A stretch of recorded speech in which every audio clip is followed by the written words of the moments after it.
District. You have chosen Senator Kent Williams and Representative Lucas to represent us at the State House. Please bless them and guide them. Lead us in the way that you all have us to go. In the name of Jesus, we pray. Amen. Amen. Ms. Calls, did we inform all of our media about tonight's meeting? All right, thank you, Ms. Calls. Another thing is that we do have an appropriate quorum for tonight. And I'm gonna put you on speakerphone so you can hear. Ms. Foxworth, we're trying to get her connected out of Charleston. So she's gonna be, at this time, we're trying to get that set up. But I want to start by saying thank you, Senator Williams and Representative Atkinson, for being with us tonight. I think it's important that we have these roundtable talks and get a chance to be connected with you and what's going on in Columbia, and also let you know what's going on in Marion County. So we're very appreciative that you made time to be with us tonight, and thank you very, very, very much.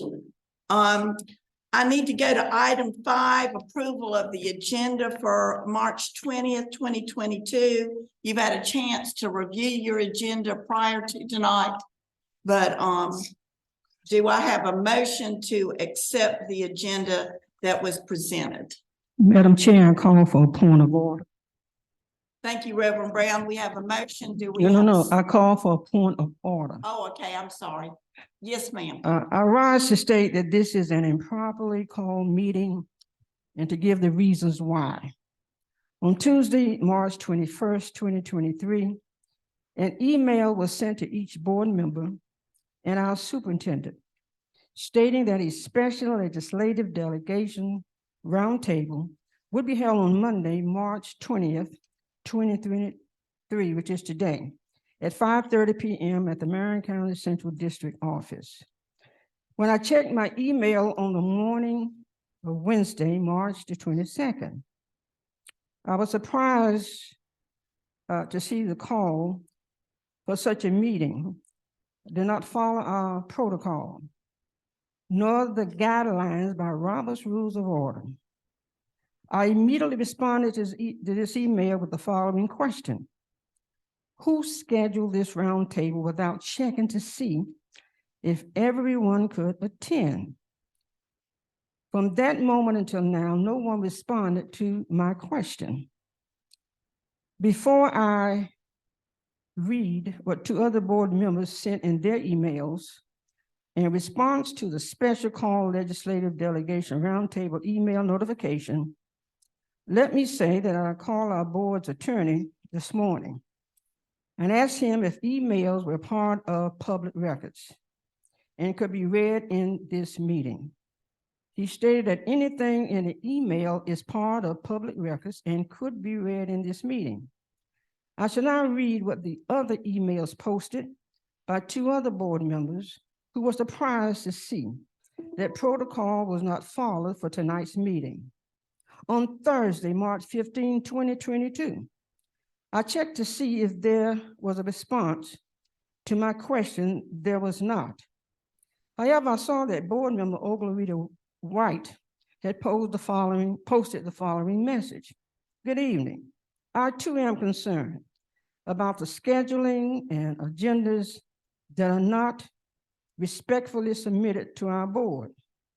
Not sure why the meeting we were supposed to have was canceled. This is a slippery slope. On yesterday, Sunday, March 19, 2023, Madam Chair, you sent each of us a text reminding us of tonight's special roundtable meeting.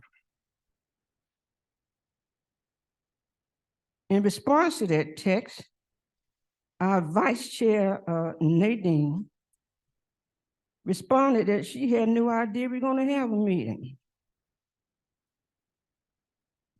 Robert Rules of Order states that electronic communications of a special meeting is not the best way to do it, that each member should be called, given the reason for the special call meeting, and asked who can be available on that date. This process was not followed. I now read what our own Vice Chair Nadine responded as she checked her email on last night. I will need to do better in checking emails. So we have a meeting on Monday and Tuesday? I don't remember voting on this special call meeting for Monday. I have been scheduled to be in Charleston for over a month for a family member surgery. Will you have a quorum?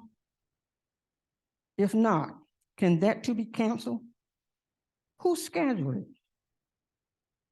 I'd rather ask now than wait to ask in the meeting on Monday or Tuesday. So far, looked like it was just scheduled. If that's the case, how and why? I truly understand our delegates are pretty busy, but we are as well. Answers needed. Again, this is an improperly called meeting that could be declared an illegal meeting. Senator Kent Williams and Representative Lucas, I respect the both of you. I'm very glad you are here. And before you leave, Senator Williams, you and I had a conversation at Bethel Word about monies coming into Marion County. And I'm sure you will clarify tonight if and when we'll get those funds. Representative Lucas, again, I respect you. I'm glad you both are here. But it must go into the minutes so this does not happen again. That board members are called to notify us of special meetings. If this meeting had been called, let's say on Wednesday, I have a 7-year-old niece who's going to have 10 hours of heart surgery on Wednesday. And there's no way I could have made that special call meeting. It is important that board members be called one by one and ask what is our schedule. Will you be available? This ensures we have a quorum. Robert Rules of Order says we must be given the specifics of the meeting before the meeting. This was not done. I hope this never happens again. We can continue with the agenda, and I thank you. Thank you, Reverend Brown. If we'll move on now to the approval of the agenda. Do I have a motion to accept the agenda? So moved. All right, do we have a second? Thank you, Mr. Hill. A second. Thank you. I appreciate we have a motion and it's properly seconded by Ms. Pridgeon. All those in favor say aye. Aye. Aye. Any opposed? Abstain. All right, we have everyone except for Reverend Brown abstains from approving the agenda. Thank you, guys, and that motion stands. Before we move on to number 6, and Reverend Brown, if I did something that was inappropriate, I appreciate you bringing that forward to me. The first initial discussion about having Senator Williams and Representative Atkinson was made back at the end of last year about getting them involved. And it related to a discussion from the Delegate Assembly book and how that local communities involved their legislative delegations. We reached out to see if they could meet with us, and that was again discussed. Dr. Bethay and I discussed that again, and I apologize if we failed to meet the appropriate protocol for that. And Superintendent Bethay, I apologize if I did not follow the appropriate protocol, but we felt it was important that we got them in as soon as we could before budget because our budget workshop will be coming up soon. So gentlemen, I don't want you to feel that you were thrown on, that this was part of your problem. It's evident that it was part of my problem. And I apologize if this has caused any inconvenience to you or any other inconvenience to any board member. With that being said, could we move on to number 6, legislative updates and discussions? And Senator Williams and Representative Atkinson, I think, is this the first time that you've been in front of the board like this? Do you remember a time where you've had a chance to have an open discussion with the board? I don't recall ever coming before the board to have an open dialogue discussion. But let me say, for the record, I'm always open to have that discussion. We were reached out to about coming to the board meeting, not knowing all the details and exactly what the agenda was and what is expected, but we're here and we're glad to be here. I think open dialogue is important. You referenced before we do our budget, that train has already left the station in the House. The House completed the budget. Representative Atkinson can speak to that. Last week, they finished the budget and now it's over on the Senate side. And the Senate, we're dealing with the budget in committee right now. And the full Senate Finance is scheduled to meet the week before Easter to hash out the budget. So still a lot of moving parts there. So, yeah. Yes, ma'am. Frame some of the conversation first, and that I'm sorry, I think they're working on my microphone, so probably loud. But as we continue to work on our strategic priorities, is we have to consider this, it is always important we have a organized communication. Just to bring the board to the public today, we do have an opportunity every January to get your session with those who we go ahead and talk about. I'm sorry, can you just sit here, cause that way it can project onto.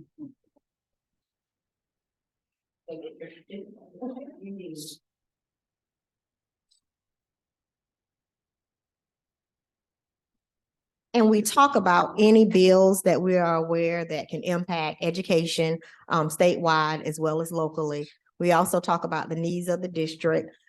We also talk about, when I say needs, from human capital needs to facility needs. And so just to give you an update on what we recently discussed before they went back to session in January of this year, we did talk about teacher salaries and the need for incentives to attract teachers to rural communities. We do know that the state has done a very good job of increasing teacher salaries.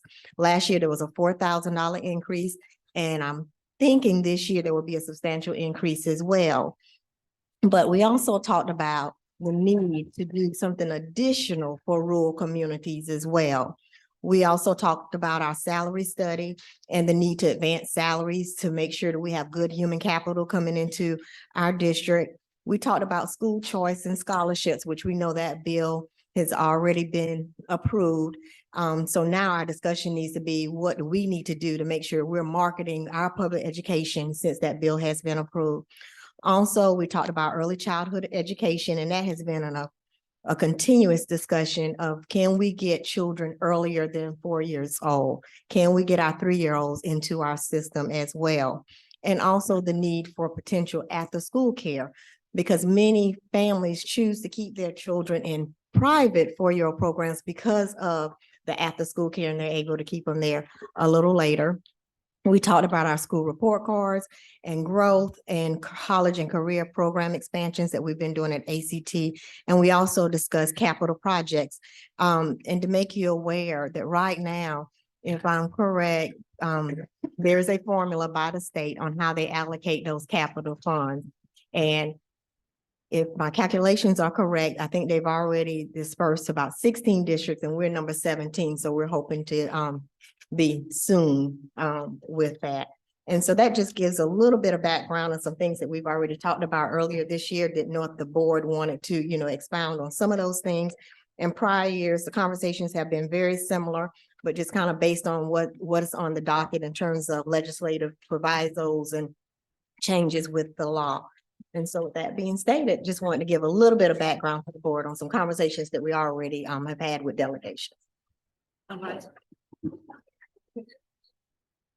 Welcome. Yeah, I'll say a few words. Yeah, we had a good meeting with Dr. Bethay back in January, and she told us some of our goals, especially teacher salaries increase. The House voted this past week on the budget to give every teacher a $2,500 raise. So that'll, if the Senate, and I believe they have the same insight, which that would mean every teacher in this state would make $42,500 at least, and that's a big increase from years past. But our goal is in the next 5 years or so to get it towards $50,000. And we've made a good jump, but we still got a ways to go. But I think a big thing that we talked about with Dr. Bethay is these rural areas, how we're struggling to be able to get teachers into that area. And it's happening with teachers, it's happening with policemen, a lot of different services. And that's the one thing our focus is really on, is these rural areas, trying to make sure that we're able to get them there. And housing is another big issue we've talked about at the state level. What can we do at the state level to give housing for our teachers coming to these rural areas? So just looking forward to hearing from y'all. To roll back, and this being our initial meeting, at least with this board, and the first time bringing people together, this discussion came up earlier at the end of last year. And then several of us attended the delegation assembly. And in front of you, I got a copy for you to have so you could see what the South Carolina State School Board Association, what they put together as resolutions that we bring forth and vote on. And I'm going to call you by your first name. Mr. Tozier was there with us, and let's see, who else did we have? We had Miss Pridgeon, and did Miss Foxworth go with us? Yeah. Miss Foxworth. So we had a good representation.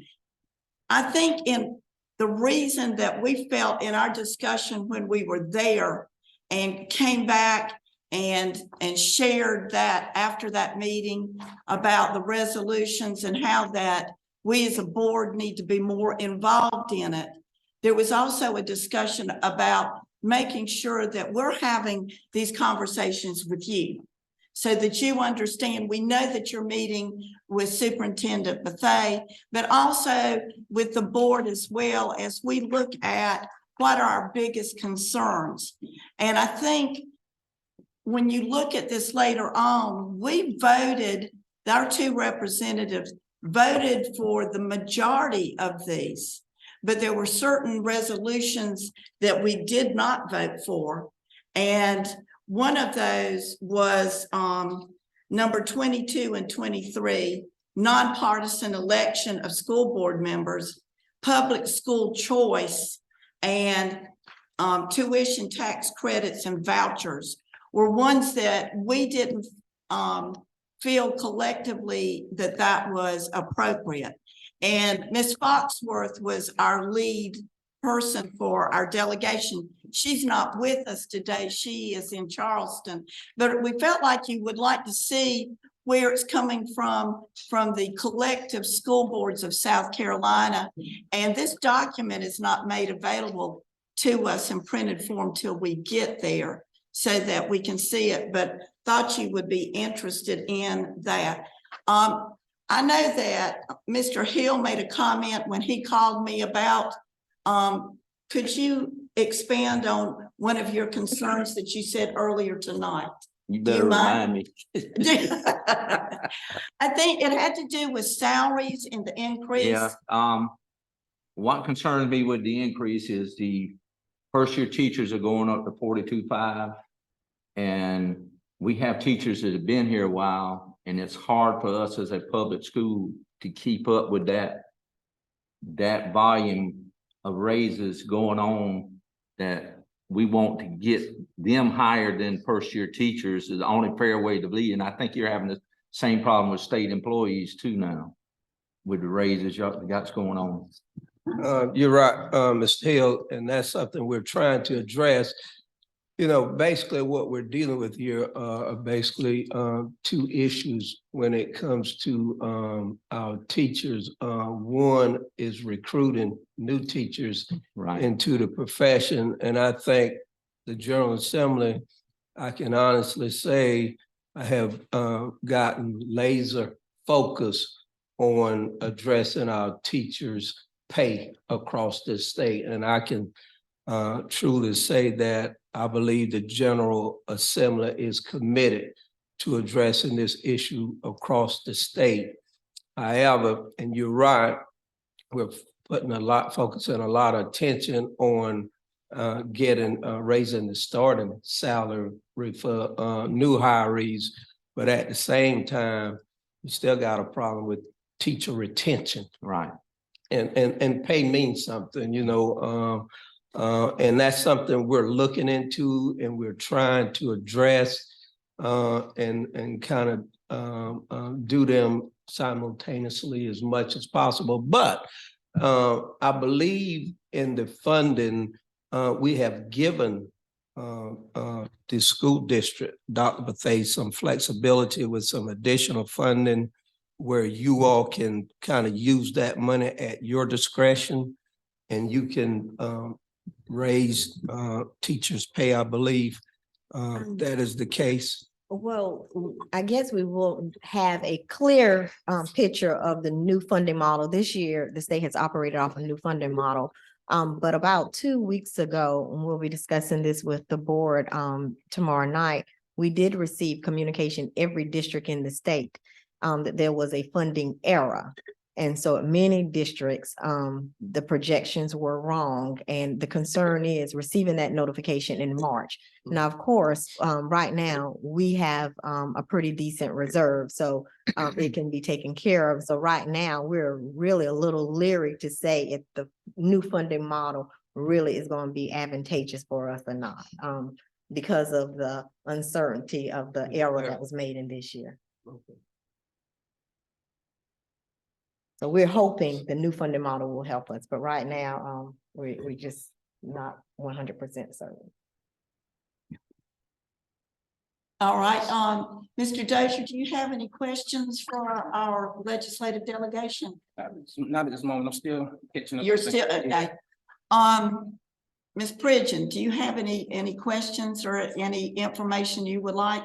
Well, I don't know if this is the appropriate time, but I am very curious about at the meeting that we sat in on, one of the board members that was a retired coach. He stood up and asked that if the representatives on stage had taken the same oath he had to upheld the Constitution. And it dealt with private schools getting public school funding. And I would like that addressed.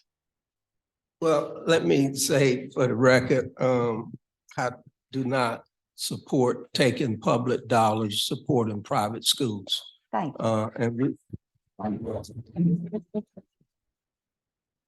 And my record will reflect that we've taken up two, what I like to refer to as voucher bills this year in the Senate. And unfortunately, they both have passed the body, and now they're over on the House side. And I know they've taken up one, have started taking up one. We just, the body, when I say we, whenever it passes, it's the body. So it passed the Senate last week. And I'm sure it will probably be challenged in the court.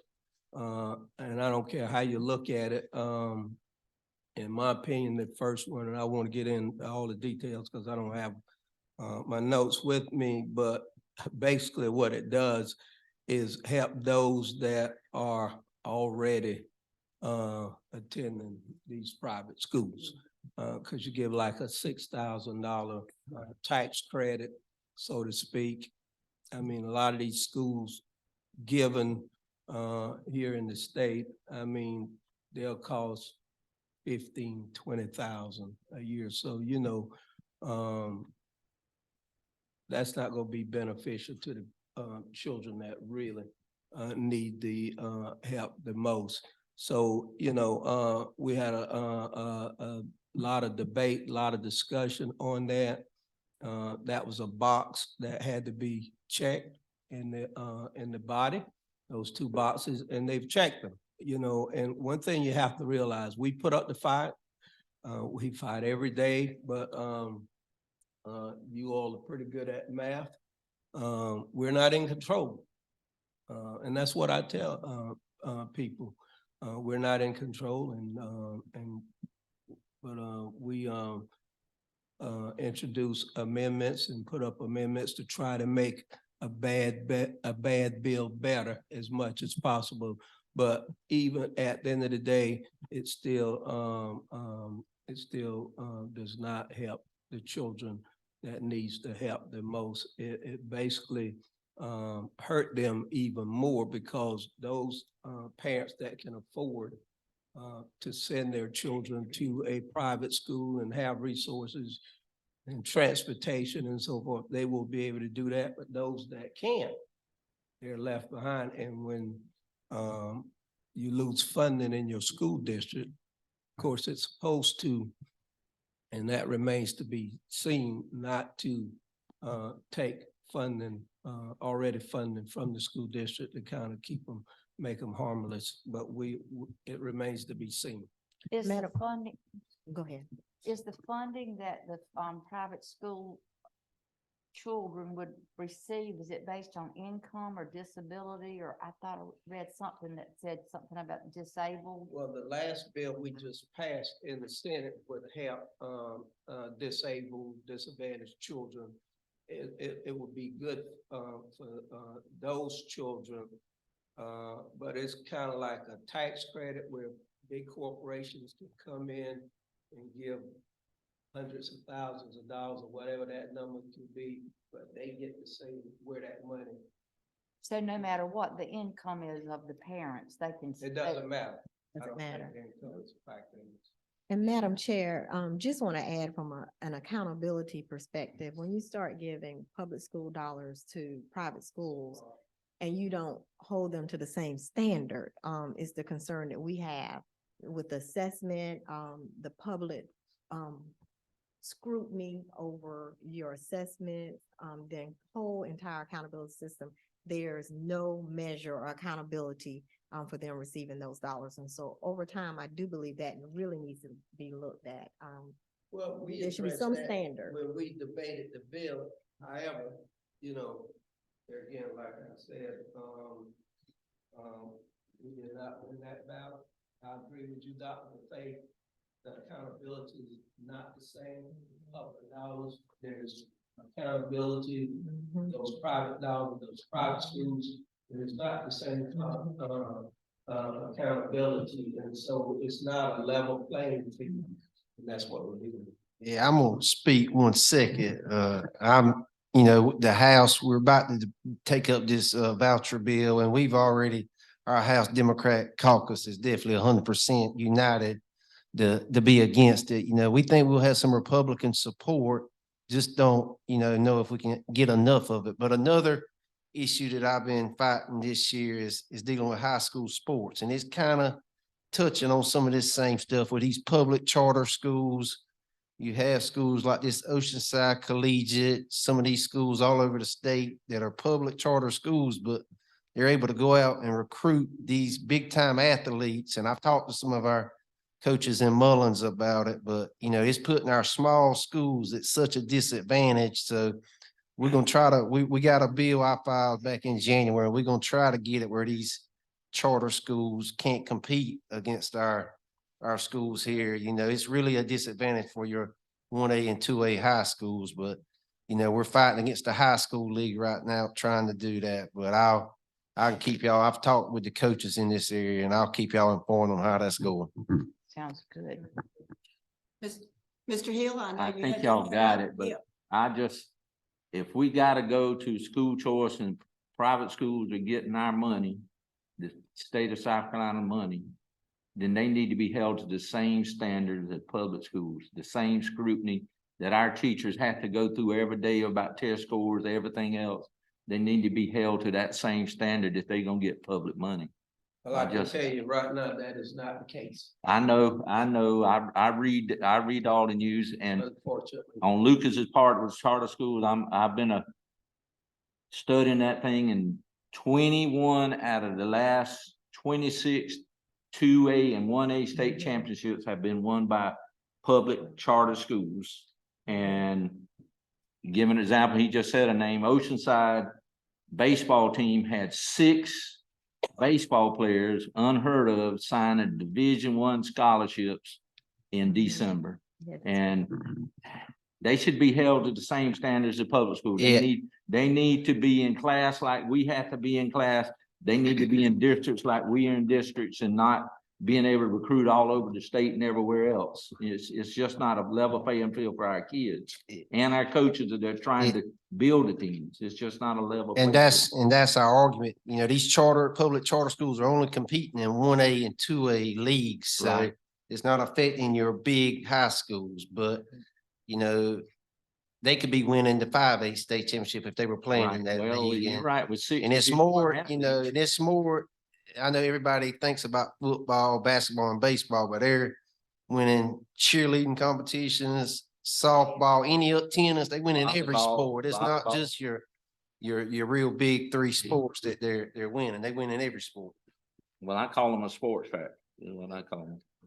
So, but it's just not level playing field for the public schools. I'm sorry. And they're a public charter, but it's still not a level playing field. You know, that's all I say, make it fair. If you gotta do it, you gotta make it fair for everybody. So. Go ahead. Thank you, Attorney Boykin. Madam Chair, board members, Senator and Representative, 2 things. One, with regard to private school receiving public money, it seems as if they should be accountable not just to the State Department, but to the local citizens. And that is the Freedom of Information Act should follow the money, and any citizen should be able to attend meetings and to be able to have access. I recognize the bills tend to be silent on that. And Senator Williams, you said that court will be there, and it probably will be there on that. The second point I'll make, that was a legal point. This is a policy point. With regard to those students leaving the small communities and going to these highly competitive places, we will rue the day we did that, because those programs bring those communities together and they build a sense of community. When we take away their ability to rally and compete and strengthen their communities, we are cutting into the bone of that community. And pardon me for being pointed, but it looks simple and it looks like it's harmless. But if you ride through the rural South Carolina on a Friday evening, you will see lights, and those lights represent a beacon of hope. And that hope is being pulled out by that particular piece. and I appreciate you listening to me. Yeah, and that's why I filed that bill. The Johnsonville football head coach reached out to me, and I don't cover that area, but a few months ago after they lost the state championship, talking about that, and I've been researching and following it, but we still have to have the support of the high school league. I mean, we need them to support us more. I know that high school league, they got board members. Some of them have children going to these public charter schools, so they are going to tend to favor those. So that's the battle. We're trying to bridge a compromise somewhere. But yeah, I can promise you, we're working on it. Ms. White, do you have anything you would like to ask or? Can I go back around, please? Yes, certainly. Reverend Mr. Brown. Dozier, do you have Reverend Brown? I didn't get you, Reverend Brown. Have you got something you'd like to ask? Yes, how much fun have you seen in Marion? I don't know that I can answer that. When you say how much funds in terms of, can you be a little more specific, please?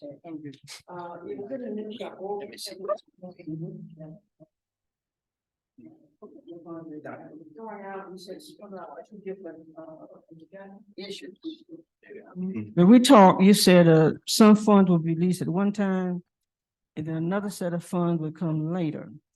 And if we miss the first round of receiving funds in Marion County, we should get it in the second round. Well, we're speaking of education. Mm-hmm.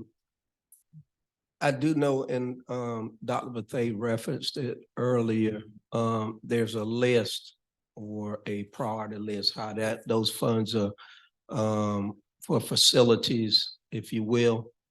And I believe this school district will be up next year, in the next budget year, to receive funds for facilities, for upgrading your facilities here in the county, upgrading new whatever. I don't know exactly how much that will be, but I believe I'm correct in saying they're next, one of the districts that's up next to receive those funding that we have put in place, because I believe the House put in about 200 million, somewhere thereabout, for facilities for school districts across the state to continue that assistance. And there are several school districts that have already benefited. And as I stated, Marion School District is up next to receive those funds, and they will get them. I know Dillon have received the funds. They've already received them, and I think this year as well. But Did Florence and Horry County get theirs? I don't think so. I can read the list for you, Yeah, those, in the ranking right now. The list is Allendale, Bamberg, Dillon was third, so they have received Yeah. Bamberg, Lee, Barnwell, Saluda, Dillon 4, Hampton, Barnwell, Clarendon, McCormick, Marlboro, Clarendon, Abbeville. And I think Abbeville was the last one that they, I believe it's the last one in that round. And then we're next, Marion, number 17. Yeah. And so our goal is, if you have any influence on how much we get, and I know it's varied, some districts have gotten 30 million, some have gotten 20, some have gotten, I think the highest is close to 50. And we want to get as much as we can. And so I don't know how the formula works. I just know that we're number 17 on the list. Right. And there is a formula, and I don't know exactly how much that would mean to this county, but we will be advocating and pushing and fighting to get as much of those fundings as possible for this school district, because we definitely need them here in this county. And if you notice those counties that she named, those are small, poor, rural counties, and those are the counties that this money have been allocated for. Not for school districts like Horry County and the Florence counties, but the more poor rural districts, school districts. In our conversation, you said that our superintendent had not filed some kind of papers. to get some funds. We were at Bethel Word, we're all in the hallway for the service of Apostle Troy. Remember that? And I said to you, Senator, why haven't we gotten some funds? And your response was that our superintendent had not made you aware either that we needed funds or she had not filed the proper papers. And so when I came back, I called her and inquired about that. And she said that she had sent in the letter, whatever the papers that had to go into Columbia. And I asked her to resend them again. Do you know what papers I'm referring to, Dr. Bethea? Doing ESSER, we did receive ESSER funds. Every school had to submit an ESSER plan, and so we did. We actually received 22 million in ESSER 3.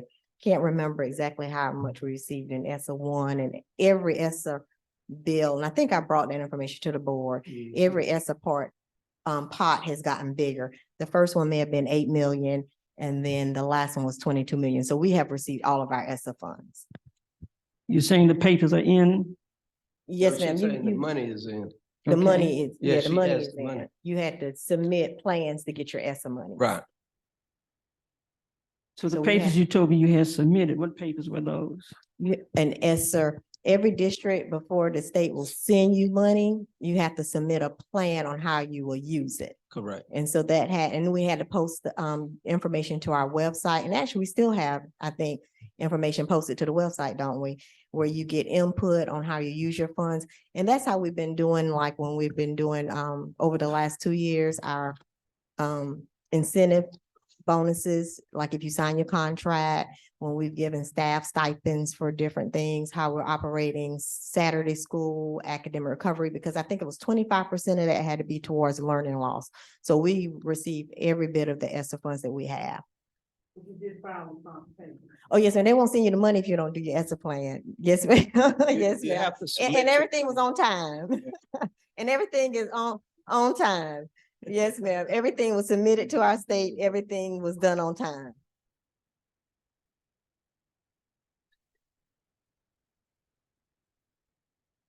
So Reverend Brown, to answer your question, you had 3 opportunities to get ESSER money, and we have gotten it each of the 3 opportunities. We've never had a time when we didn't get ESSER. So we submitted all of our paperwork, and we did get money each of the 3 times. How many times did you submit it? Well, each pot, you have to submit a different plan, and every time we make an amendment, we have to resubmit. And so we've done several amendments over time, so it's been submitted multiple times. So I was just trying to, the answer I wanted to hear was, he said he didn't know we needed money and that you had not notified him about some paperwork. You told me you had, so I was caught in between time trying to figure out what was what. Yeah, no, ma'am, we submitted all of our we submitted all of our paperwork. On time. Yes, ma'am, and on time. Yes, ma'am. They wouldn't release if we didn't. Yes. Okay. Yeah. Yes, ma'am. All right. Reverend Brown, thank you. Ms. White, we're circling back around to you. Okay, I'm gonna be quick, but I want to say thank you guys. Thank you, Representative and Senator, for coming this evening. And the information you gave was really good. And I want to say that we've all been talking about the funds that we needed and how we get around where we need to go as far as salaries. And some of the things that Lucas said that kind of matches in with the salaries, just like you said. We're needing to be competitive, not just with salaries, but also with our aging facilities. You know, because one of the things that those, like when you were talking about the public charter schools and their sports program, they have wonderful facilities, I've been told, you know, and places for training and all of these other things. I know Darlington, and when I think about Darlington, they haven't won a game, I want to say, in about maybe 10 years because of that public charter school. And they're recruiting from everywhere. And in also the the part of it that, that back room stuff that people don't think about is that these kids come there, but they don't really come with a family. And I've heard some really horrible things that happen when these kids are recruited to another school. They don't come with a family. They're coming to someone else's house. It's not always a good situation. So anything we can do here to make sure that we, you know, aren't being made prey and our children aren't being made prey is great. But I just want to say that, you know, I appreciate everything that you're doing. And I know that we have hard work here at this board to get our stuff together so that we can be submitting things in a different kind. And I'm not talking about Dr. Bethea, I'm talking about us as it relates to our plans and stuff. Like you said, the ship had sailed. And if there was something that we wanted to say, it was already, you know, that time came and kind of went.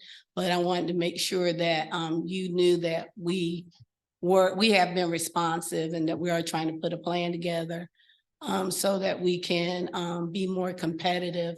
Because like you said, it is, you know, you can do but so much. All we can do is be competitive for the body that's going to come before us, because it's coming.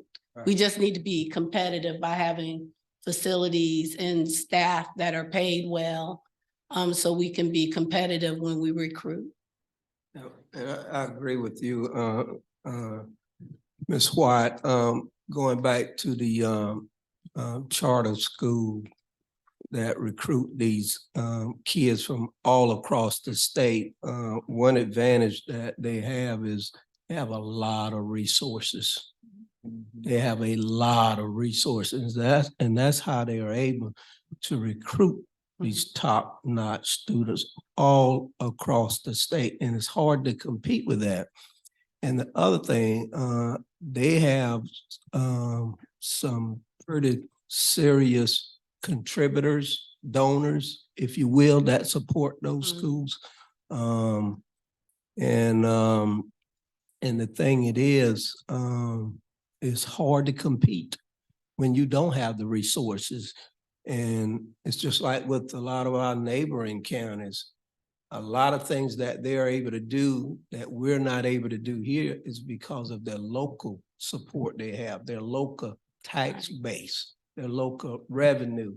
And it's just hard to compete. And the only way we can compete, the state is gonna have to step up and incentivize people more here in these small, poor rural districts, because we've lost population in the last 10 years. When you lose population, you lose students. When you lose students, you lose funding, you lose resources. And so, you know, and it's not just here in Marion County, it's across rural South Carolina, and as far as that concerned, rural America. So we have some really tough challenges that there is no magic wand that you can wave to fix it. We do the best we can with what we have to work with, but it's all about getting the haves to share with the have-nots. It's just that simple. That's what it boils down to. But people are not willing to do that. They're not. They're not willing to do that. And unfortunately, the gap is widening. It's getting worse. You know, and we fight that battle every day in Columbia. And we're making some progress, but not near enough. And so we got to make sure we're running a tight ship academically.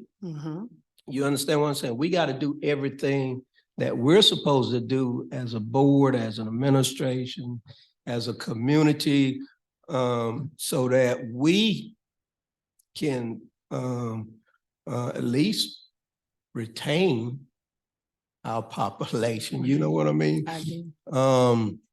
And so it's a real challenge, and it's very, very frustrating. You just have no idea how frustrating it is fighting this battle in Columbia. And numbers mean something, and I'll break it down, make it real simple.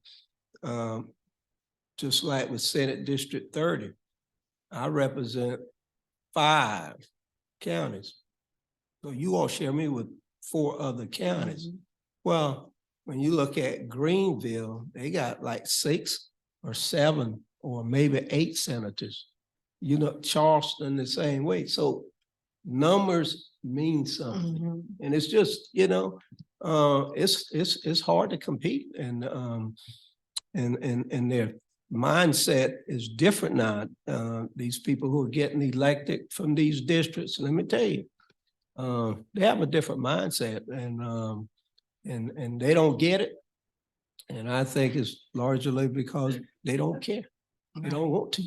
And so, but we got to make sure we're doing everything we're doing so that we can plead that case in Columbia and be as competitive as possible. But when everything is not equal, and it's not even close to being equal, when you look at here in Marion County, you can one tax mill here in Marion County is valued at about $65,000. Remember this, listen, $65,000. You go right over to Horry County and they can raise 1 mill over there and they can generate $2 million. How do you compete? It's not fair. That's why it's not fair. I mean, that's why they got, you go to some of these like Lexington and Spartanburg and Greenville, they got high schools look like colleges. All the bells and the whistles. I mean, and everything to go with it. You know, we don't have that time. We don't have those resources like that. So we're at a, you know, and we plead this case every day. And so that's what we're dealing with. We're not making an excuse here, but we're talking about real life here. We're talking about the real world. That's what we're dealing with. And so it's hard to compete. Anyone else have anything they'd like to share? Ms. White, you still? No, I was Okay. saying thank you. Okay. I know that, how long ago was it that we went through the lawsuit with the corridor of shame? Well, that's where this ESSER money and all that's coming from. That's how it's How generated. it evolved, correct? Is there any movement out there to follow up with that whole movement of saying this isn't fair, the inequity? Again, is there any discussion about that across the state? Because I know there's that road of gold that goes from Greenville down to Charleston, but has that are we seeing movement with that again? Unfortunately, we're not. I haven't seen any movement. That used to be the buzzword, and that's how some of this funding has come about with these rural counties that she just mentioned. Minimum adequate education, you know, but they really haven't addressed the issue, you know, and there hasn't been any follow-up here lately in the conversation about anything to that effect, unfortunately.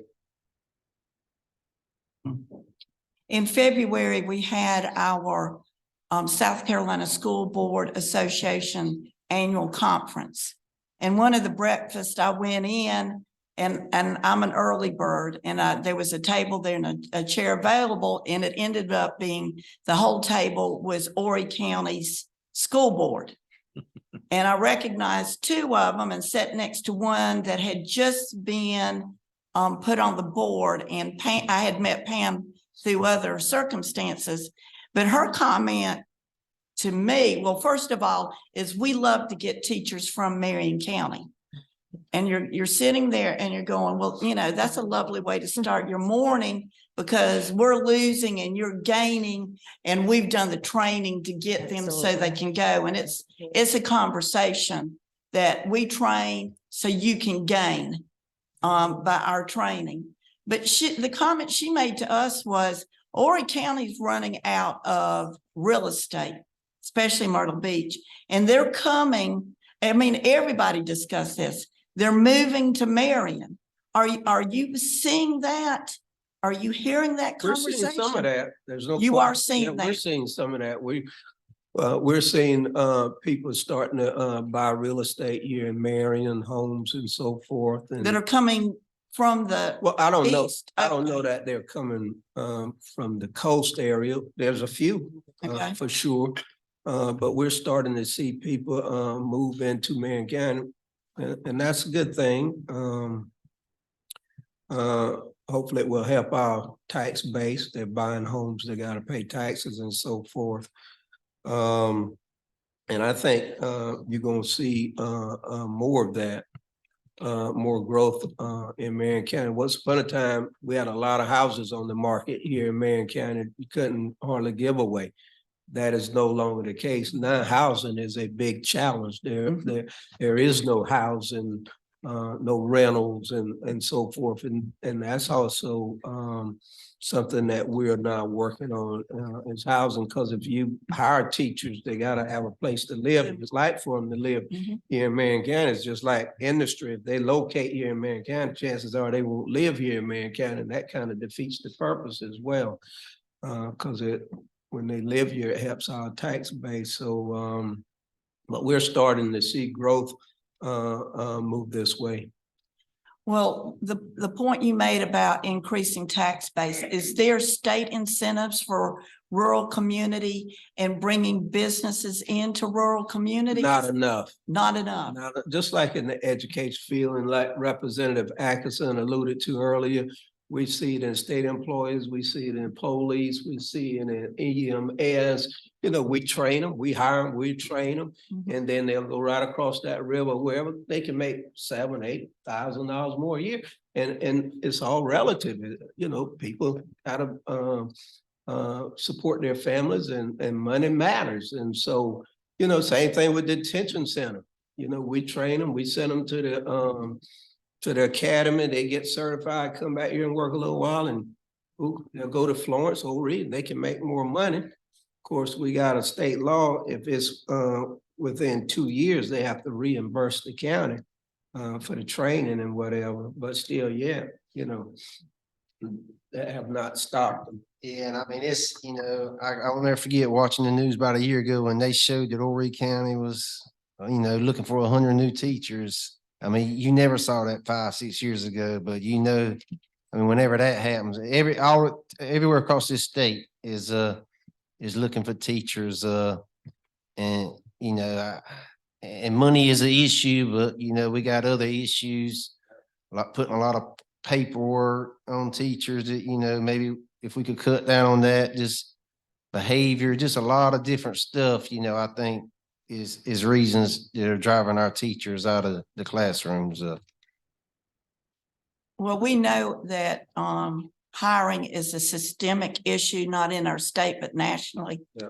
Because nobody's really wanting to go to school. One other question. But nobody is wanting to go. They don't want to go to school for education. They don't want to be teachers. And another systemic problem is. It's not all money. It's not all about money. Money is important, but it's not all just money. There are other issues as well. And I feel like we can, as a board, say that we're looking at that. We're having the deep discussions about discipline and about retention. So it's not going forgotten, and it is a big board topic for us. One thing, going back to money, because I know money drives the ability to offer more. Is the inlet port going to pay off for us? It's already paying off for us. But what do you see the growth potential? Because that will impact us here. You take like DMA Industries over in the old Pillard building in Nichols, they're here solely because of the inland port. They wanted to locate near the inland port for logistics reasons. So, and then the furniture place, can't think of the first name, but anyhow, I can name at least 2 or 3 industries that have located here in the last 5 years, because that's how long the inland port been in existence, because they wanted to be near the inland port. So we're getting that spinoff. So yes, and they pay taxes, they hire people from Marion and surrounding areas, and so forth. So yeah, the inland port, is, we're reaping benefits from the inland port. Yes. Thank you. It helps to hear what you all are hearing. I believe that in this meeting, being the first one, and we're trying to figure out, is this what we need to do? But I think every time we have open dialogue and that we can share and talk and maybe get a sense of what we want to do when we come together, it's always a benefit. At least it's been a benefit for me. Anybody else have any questions for our legislative delegation?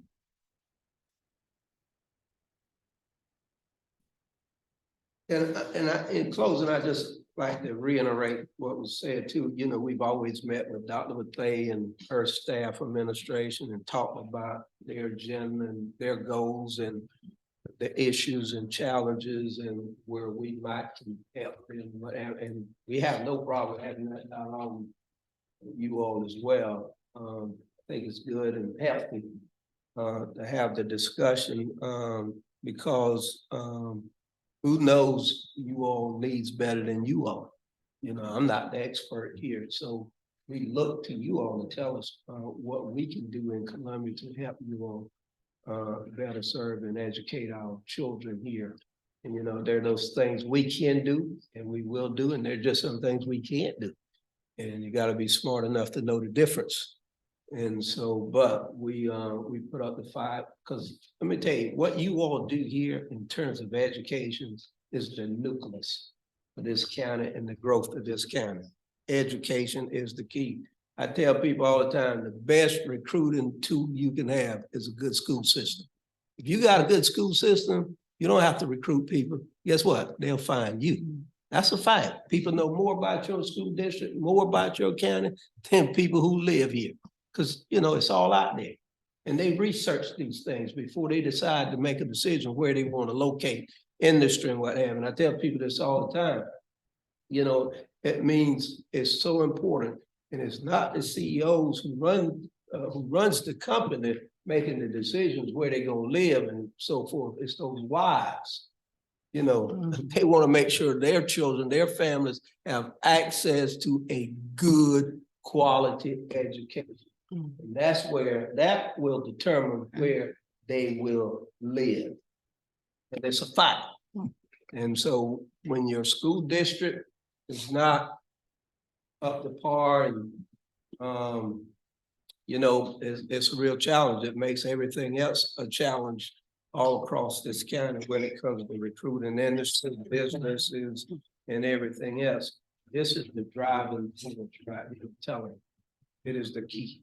Yeah, I want to thank y'all for the invitation, but like I said, if y'all just reach out to me on any issue and y'all do a good job where, I mean, like I'm looking here, right here, school start date. I mean, some people don't think that's a big deal at all, but you know, it could be a very big deal for our area. But I just ask y'all to reach out when we debate these issues, because sometimes we might not know where y'all stand on each issue. So just, you know, if just anytime y'all feel like reaching out, any member here, any of y'all, just reach out. And that's the best way to know. And one last question. You have these like Greenville and the Columbia area and Charleston. Does writing letters from a board and sending those out, do they impact how people think? Or is that a waste of time? Honest opinion. I mean, it doesn't hurt, but does it really have an impact? I don't know. It all depends on who you writing it to, but for the most part, probably not. Hate to say it. It's nice to know that. Especially if you're not their constituent and you don't live in their district. That's who they listen to. You know, people, they focus on the next election instead of focusing on the next generation. People, that's what it's all about, getting reelected. And that's why people can't do the right thing. You see it all the time, and they'll tell you, oh, this is bad legislation. You all don't need to vote for this, but we gotta vote for it, because that's what our folk want. That's the real life we deal with. That's what we deal with in Columbia. They know it's bad, it's not right, but they got those people. Just hard for people to do the right thing. I don't worry about the next election. I worry about the next generation doing the right thing. That's what I tell people, get on the right side of the issue, and the politics will take care of itself. Just that simple. And remember this, you're only one out of 46. And you gotta work with people. You're not always gonna get what you want, but sometimes you have to take the best you can get. It's about compromise. It is. And I'll also speak, I can remember we debated this rural broadband, I said to myself, we had a few Republicans that lived in rural areas, so we knew they wanted to support it, but I remember talking to some of my Democrat friends in Charleston and Columbia, thinking, we need this for our rural areas, but they like, hey, if we can take this money and use it for something in Columbia and Charleston, we got broadband. So just, sometimes they don't look at party when it comes down to it. They gonna look at their area, what they think, instead of giving 300 million for rural broadband, they might say, hey, we can get these 100 million to help downtown Charleston or downtown Columbia. And, it really throws you for a loop when you would think everybody should support rural broadband, but that's just one instance when stuff like that, when it gets debated. And on that note, the reason why we have broadband expansion here throughout this county and a lot of other counties in South Carolina is because of the pandemic. The pandemic was an awful thing, but if any good came out of the pandemic, it was, broadband and other things. We always knew we needed broadband in these rural areas. We didn't have it. But when the pandemic hit and the kids had to go virtual and there was no broadband, there was no internet, no connectivity, and a lot of these kids got left behind. They were lost. But because of the federal government with the ARPA funds, and we took that money and we put millions and millions and millions of dollars into expanding broadband across this state. And I can tell you, Marion County, I would say we probably have 75 or 80% of our areas in this county that have access to broadband, which is a wonderful thing.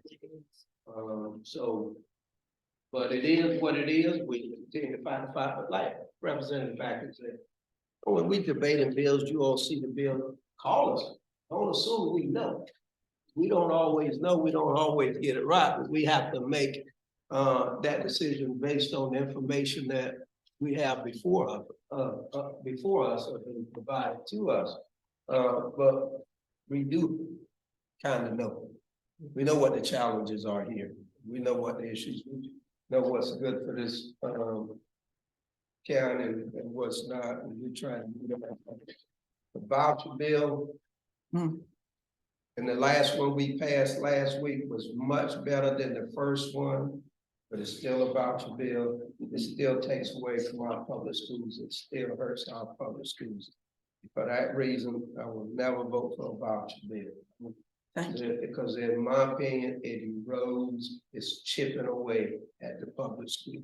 That's what's exactly right. Once they get their foot in the door, they're gonna keep pushing. That's the only thing, and that's why, I hate to even pass the least worst bill. Oh, yeah. Because once they get that foot in the door, they're gonna keep pushing. It's like the old saying, the elephant, if he ever gets his nose under the tent, it's over, and that's where we are.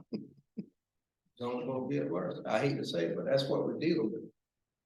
And we can't stop it. But we have hope to We stop have it. hope. We have hope. Well, before we conclude, I do want to recognize our visitors that was with us tonight.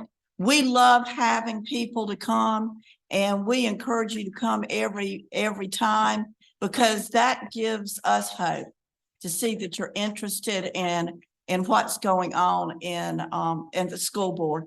And again, Senator Williams, Representative Atkinson, I think I can speak collectively for this board. We are fully appreciative of the hard work that you do. We know you live the majority of your life in Columbia, but your heart is with us in Marion. And we do appreciate that. And don't give up hope for us, because we are doing really good things and moving forward. So we will be happy to share.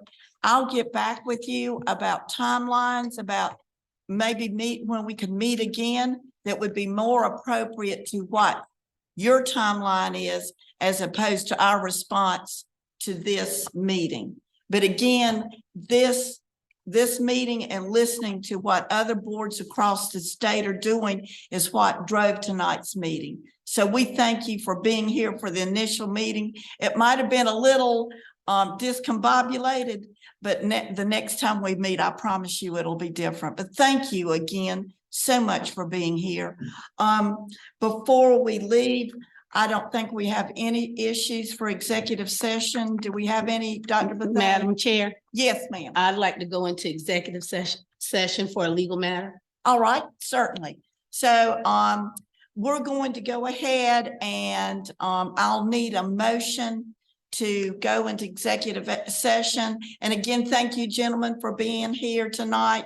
And once we do that, we'll let you head out as we close up. Yes, sir. If I can say, in the future, you don't want us to come, you want to have this dialogue, we welcome that opportunity. If there are certain topics that you all would like for us to discuss and expound on, just let us know, and we Okay. can kind of be prepared for that. You know, and yeah, we don't mind sharing information. So we welcome this opportunity. All right, thank you so much. All right, do I have a motion to leave general session and go into executive session? Did you make that I motion? thought you, oh, no, I think you did. Okay. I Thank you, second Mr. it. Dozier. Thank you, Ms. White. We have a motion that's properly second. All those in favor say aye. Any opposed? We'll now move into executive session for legal matters. You stay in here? Yeah, we'll stay here while everybody.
Are we on yet? Good, okay. Do I have a motion to come out of executive session back into general session? I so moved. Thank you, Ms. Pridgeon. Do we have a second? I'll second. Thank you, Ms. Foxwood. We have a motion is properly second. We'll bring it to a vote. All those in favor say aye. Aye. Any opposed? So the ayes carry the motion. Now, is there any discussion after coming out of executive session with no decisions that were made during the session? Do we have anything to be said? I think the only thing is that the board secretary will call us individually when it comes to special meetings. And the second thing, we need the what you call that, man? The accountant, To reschedule the accountants. to reschedule and not cancel. Okay, all right, reschedule, Mr. Finney. Right, and All come right. up with a policy for the the delegation policies. Okay, and delegation policy. Right.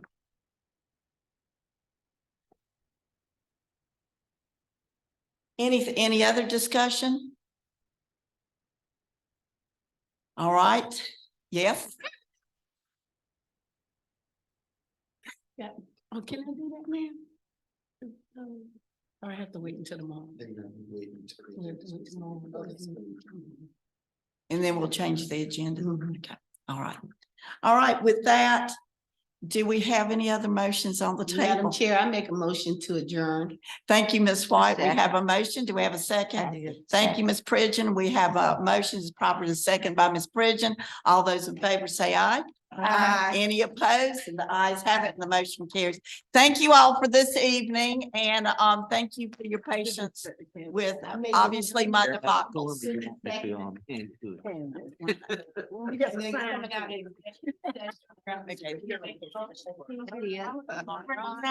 I'll bring my